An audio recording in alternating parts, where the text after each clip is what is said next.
안녕하세요. H성형외과 백정환입니다. 오늘 설명드릴 내용은 메일로 제게 문의 주신 내용인데요. 블로그나 홈페이지로 본인이 느끼는 증상 또는 본인이 느끼는 어떤 불편한 점들 또는 받은 수술에 대해서 글로 표현해 주시는 분들이 많습니다.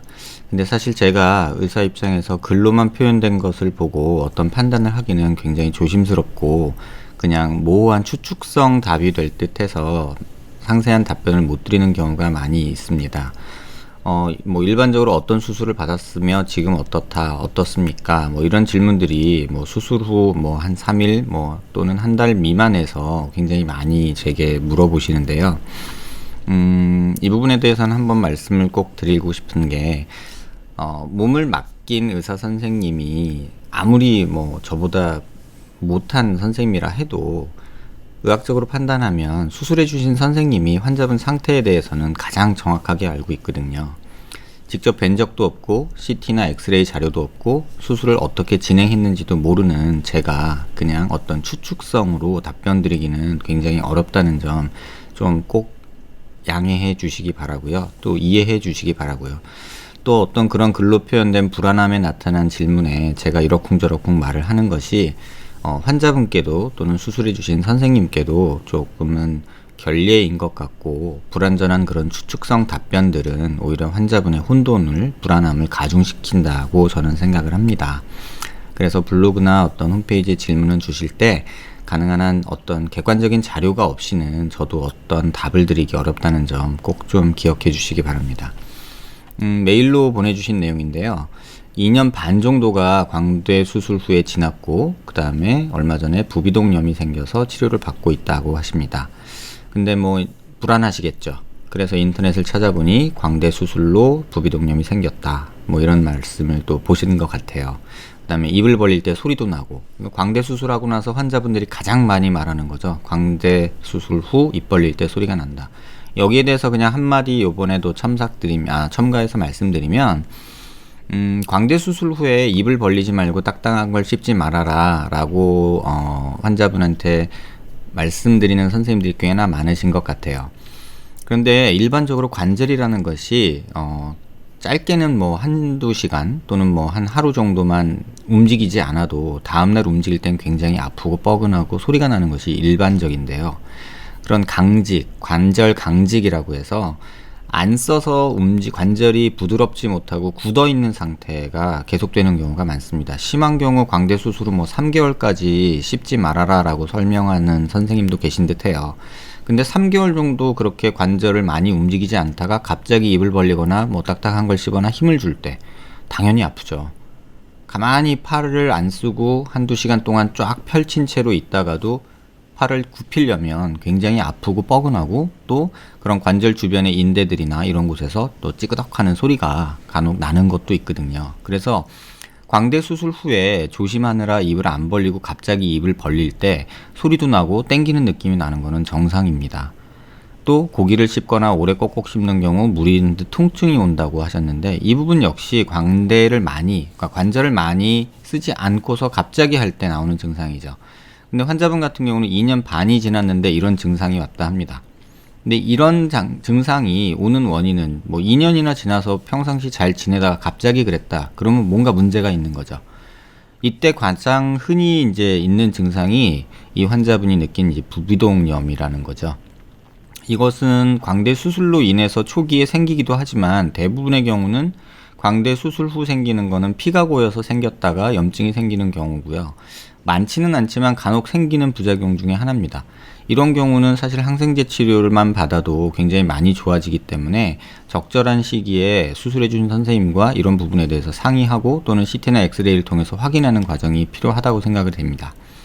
2년 반 정도 지난 상태에서 부비동염이 생겼다, 그럼 광대 때문이라고 사실 판단하기는 힘들고요. 부비동염이라는 것은 감기 증상이 심하거나 또는 흉농증 또는 알러지, 비염 등이 생겼을 때 부비동에 콧물이 고여서 염증으로 진행한 경우거든요. 이런 경우는 광대 때문이라고 말하기보다는 최근 그 부비동염이 생긴 시점이 내가 컨디션이 안 좋거나 또는 심한 콧물 감기를 앓았거나 이런 것들에 오히려 조금 더 많이 생각을 해야 될 거라고 생각을 합니다. 그래서 환자분이 말씀 주신 내용은 CT를 보니까 광대 갭도 보이고, 그러니까 광대 갭하고 사실 부비동염하고는 관련성이 굉장히 떨어지거든요. 그래서 이런 불안함이 조장되는 이유가 인터넷상에서 얻는 그런 광대 부작용으로 검색하면 엄청난 얘기들이 많이 나오죠. 여기 말씀하신 광대 입 벌릴 때 소리 나고 땡기는 느낌 들고 뭐 씹은 거 씹을 때마다 아프고 뭐 두통까지 오고 이런 얘기를 굉장히 많이 듣죠. 하지만 이런 부분들이 인터넷상에서 정확하게 앞뒤 내용 없이 증상만으로 광대 부작용이라고 생각을 하시지는 제발 않았으면 좋겠습니다. 또 그렇다고 또 안 해도 되는 걸 괜히 해가지고 이런 후회까지 하게 되고 이런 과정이 너무나 많은 분들한테 반복되는 듯 합니다. 제가 블로그에도 여러 번 포스팅을 했는데도 이제 검색해서 잘 나오지 않으니까 제가 아무리 몇 번 얘기해도 또 반복되는 것 같아요. 뭐 대략적으로 일주일에 한 10분 정도가 뭐 광대에서 소리 나요, 이런 뭐 아파요, 이런 질문을 제게 메일이나 뭐 블로그나 홈페이지 통해서 질문을 주시는 듯 합니다. 그래서 오늘은 이런 2년 반 정도 생긴 부비동염을 어떻게 진단하고 어떻게 되느냐, 또 광대 갭은 어떻게 판단하느냐에 대해서 좀 간략히 설명드리려고 합니다. 먼저 환자분이 보내주신 사진 자료를 보면요, 이거는 이제 엑스레이 정면 사진인데 사실 이 사진만 가지고 광대 수술을 했다 말았다 뭐 판단하기는 힘듭니다. 다만 이 부분에 뭐 플레이트가 약하게 보이는 것이 광대 수술을 했겠거니 라고 생각할 뿐이죠. 아마도 이 사진은 수술 직후에 찍어 놓으신 사진 같습니다. 보면 이 상악동이라고 하는 부분이 이 부분인데요. 약간 보면은 이렇게 까맣까뭇하게 보이는 게 공기가 차 있는 부분이 까맣게 보이는데요. 양쪽 다 비슷하게 까맣까뭇한 게 보이기 때문에 이때는 부비동염이 없었던 것으로 생각이 됩니다. 측면 엑스레이에서도 부비동이 있는 위치에 특별하게 뭐 고여서 하얗게 보인다거나 그런 것은 없어 보입니다. 뭐 광대 수술을 했는지 안 했는지는 이 사진에서는 사실 알기가 힘들고요. 여기 플레이트가 살짝 보이기 때문에 좀 뭘 했겠구나 라는 생각은 해볼 수 있습니다. 워터수뷰라고 해서 이 사진은 광대 아치를 보기 위함인데요. 여기 보시면 이렇게 절골 라인이 보이죠. 이쪽도 왼쪽도 보이고 오른쪽도 보입니다. 고정은 하방 고정 하나만 돼 있고요. 아치엔 고정이 없습니다. 이런 경우에 광대 상부에, 체부 상부에 이렇게 갭이 생겨서 웨지 모양으로 이렇게 빈 음영이 보이는데요. 아마도 광대 수술 초기에 이 사진이 찍힌 게 맞다면 광대 수술 초기에 이렇게 광대 갭이 이미 생겼다라고 판단하는 게 맞을 듯 합니다. 조금 크게 자세히 보면요, 이렇게 앞서 봤던 사진을 왼쪽, 오른쪽과 왼쪽을 확대한 사진인데요. 이렇게 보면 이렇게 제가 빨간 선으로 표시해 놓은 것처럼 광대 갭이 체부 상부에서 이렇게 관찰이 되죠. 이 환자분의 CT를 조금 보면서 나머지 부분 다시 설명드리면요. 수술 후에 찍으신 CT로 판단이 되고요. 굉장히 오랜 시간이 좀 지났다고 판단이 됩니다. 보면은 아치 부분에 이렇게 붙어는 있지만 상부 쪽에 이렇게 비어 있는 모습이 보이고요. 또 오른쪽도 이렇게 아치 체부 상부에 이렇게 광대 갭이 삼각형 모양으로 있는 것이 보입니다. 뭐 비교적 뼈는 잘 붙어 있고 왼쪽은 아주 뭐 잘 붙어 있고 상부에 약간의 뼈 결손이 있지만 이 정도는 뭐 피부가 그렇게 얇지 않으신 분이라면 뭐 크게 티날 부분은 아니라고 생각이 됩니다. 수술된 것 자체는 왼쪽 오른쪽이 약간 조금 다르게 된 모습인데요. 아마도 골편을 제거하지 않았나 라는 생각이 드는 모습입니다. 수술 전 모습을 제가 모르기 때문에 정확한 판단은 힘들고요. 또 지금 CT 찍힌 퀄리티 자체가 조금은 떨어져서 이쪽이 골편이 제거되고 상방 고정을 조금 한 게 아닌가 라고 추측을 하고 있습니다. 그 다음에 45도로 보시면 왼쪽에서는 이 정도의 갭이 보이고 아치 쪽은 골 유합이 잘 이루어진 모습이 보이죠. 또 체부 쪽의 하부, 중하부 쪽에 이렇게 뼈 유합이 잘 이루어진 걸로 봐서는 크게 뭐 건강상으로 문제는 없고 기능상으로도 문제가 없다고 판단하는 것이 맞습니다. 다만 이렇게 빈 부분이 피부가 얇은 환자에서는 보일 수도 있다라는 조금 우려가 있는 건 사실이죠. 이 간격을 재보면 대략 한 6, 7mm 정도 되는데 사실 일반적으로 3, 4mm 정도 갭은 광대 수술 후에 그냥 당연히 생기는 것으로 판단하시는 것이 맞습니다. 다만 아주 피부가 얇은 경우에는 3, 4mm 갭도 보일 수 있죠. 하지만 대부분의 경우에 있어서 3-4mm 갭은 광대 수술 후에 일반적으로 생기는 것으로 판단하지 그거를 꼭 문제라고 생각은 하지 않고요. 다만 5mm가 넘어갔을 때는 약간 피부에서 함몰이 느껴질 수 있다라는 어떤 좀 제 경험상의 내용은 있습니다. 근데 뭐 요 정도는 크게 문제는 없을 거라고 보고요. 환자분 피부 상태를 모르기 때문에 제가 어떤 이 부분에 대해서는 정확한 판단을 드리긴 힘듭니다. 다만 오른쪽은 보시면 약간 왼쪽보다 광대 갭이 좀 큰 상태고요. 자로 재보면 이 부분이 한 10mm 정도, 한 1cm 정도의 갭이 있죠. 요 정도 되면 좀 보이지 않을까, 또는 뭐 만져지지 않을까, 이런 것들을 조금 의심하게 되고요.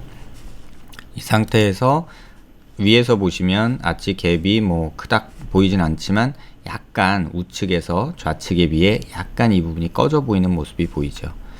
또 고개를 들어서 좀 보면, 조금 숙여 보면요, 이쪽은 연속성이 그런대로 흘러가는 데 반해서 이쪽에는 살짝 단절이 된 모습이죠. 그래서 이쪽 부분, 이런 부분들은 피부에서 또는 만졌을 때 약간의 함몰이 관찰될 수도 있다고 판단됩니다. 이 부분에 대해서 재수술을 해야 되냐 말아야 되냐는 전적으로 환자분의 의사에 달려 있습니다. 이 정도 갭도 나는 용서할 수 없다, 나는 완벽해야 된다 라고 하면 할 수는 있지만 의사로서 권하지는 않습니다. 하지만 이 부분 정도 되면 피부가 얇은 환자에서는 줄로 사선으로 금이 간 듯이 보이거든요. 그런 경우는 한번 고려는 해볼 수 있습니다. 연부 조직으로 봐도 이 부분 CT 찍은 게 뭐 이 부분이 지금 잘 안 나왔기 때문에 뭐 이 부분이 꺼져 보이느니 어쩌느니는 확인하기 힘든 상황이고요.